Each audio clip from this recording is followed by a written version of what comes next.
Kun teen budjetin, arvioin tulevaisuuden kuluja ja teen siltä pohjalta budjetin. Ihan ensimmäisenä käyn läpi vähintään edellisen 3 kuukauden tiliotteet ja lähden sitä kautta arvioimaan tulevaa. Kun budjetti on tehty, yritän elää pihistellen ja toivon, että rahat riittää koko kuukaudeksi. Budjetin teon jälkeen seuraan kulutustani vähintään viikoittain, että pysyn kartalla missä mennään. Jos sähkölasku tulee tässä kuussa, käytän hätävarakassaa sen kuittaamiseen.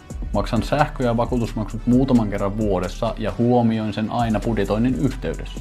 Pakollisten kulujen jälkeen jäi 200 € ylimääräistä. Jätän sen tilille odottamaan ja laitan sen säästöön sitten kuukauden päästä, jos raha on vielä jäljellä. Pakollisten kulujen jälkeen jäi 200 € ylimääräistä. Laitan jokaisen euron töihin ja pistän siitä heti 150 € rahastoon ja 50 € sijoitan omaan hyvinvointiin. Alussa budjetointi ja kulujen arviointi voi olla haastavaa, mutta mitä pidemmälle sitä teet, sen helpommaksi se muuttuu.